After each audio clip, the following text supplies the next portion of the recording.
Desiree Thomas, and this is our farm. I appreciate you checking out this video.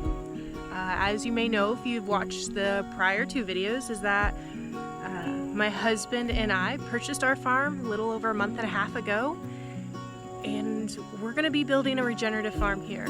We have a lot of big ideas and we're going to be pursuing those, and we decided we want to document our journey.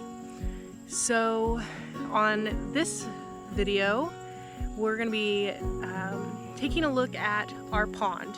We are fortunate enough when we are looking for land that it came with water, and I have some ideas on what I want to do with the pond, but for now let's just go take a look.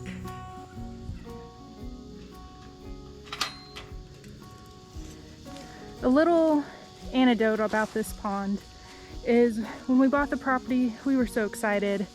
We're still very excited. We can't believe this place is ours. And the pond kind of took a back burner. I kind of thought of it as, oh, that's awesome, we have access to water, and I didn't really know what I'd want to do with it.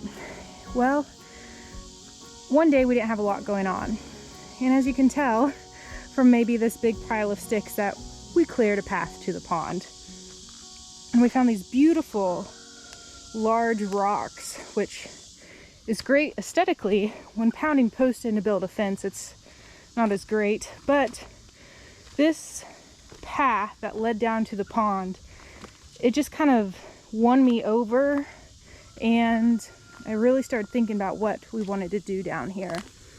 I told my husband before we ever bought land that whenever we do, all the frogs,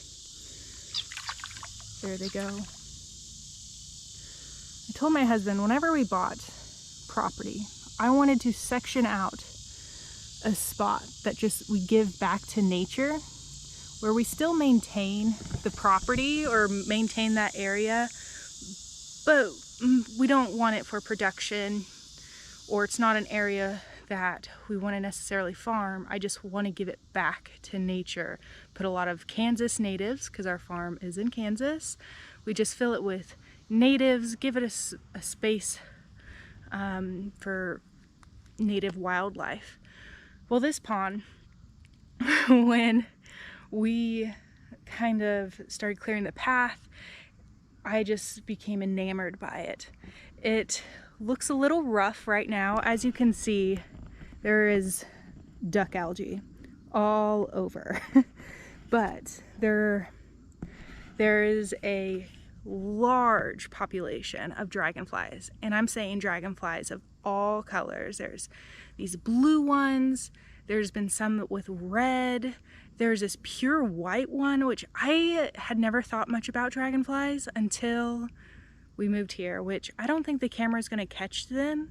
I do plan on getting a lens so I can capture them, which it's kind of getting dark, so they'll go over and they hide out in the tall grasses. But in the afternoons and mornings, this place is just covered with dragonflies.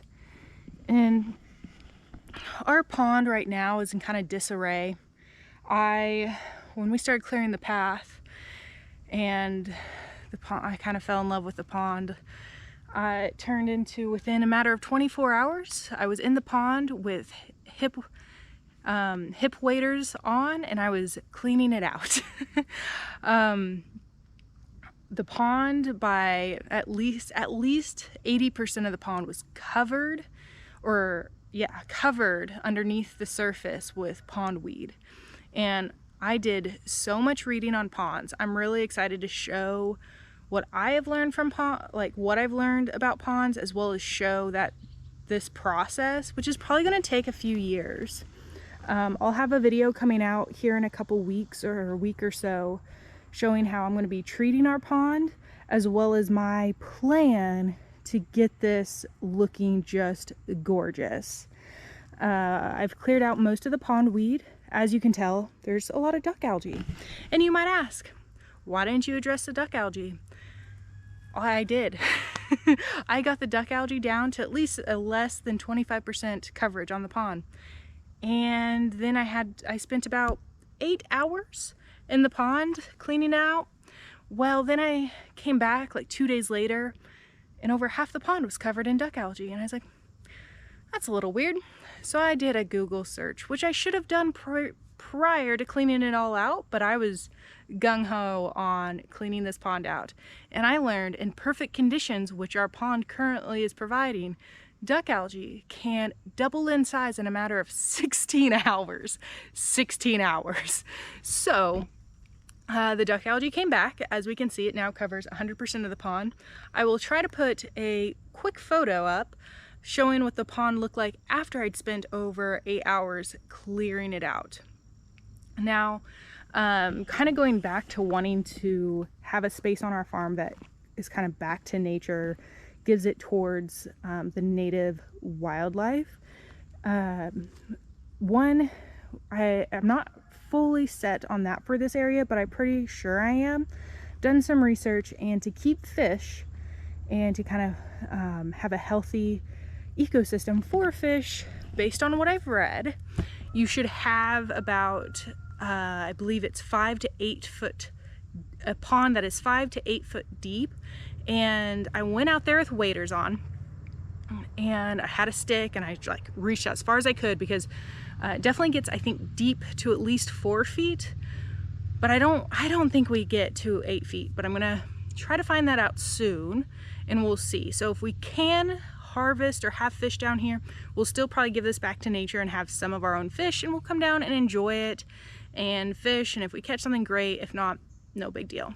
So like I said, this is stop 3 of our farm tour, is our pond, and I do hope to upload another video here soon showing how I'm currently treating it with the muck, how our future plans are with the plants that we're going to choose on planting inside the pond, as well as you can see, there is so much brush around the pond, which you might think, why would you want to mess with that if you're giving it back to nature? Well, a lot of this brush around here is invasive species, as well as not the healthiest of things to have surrounding a pond.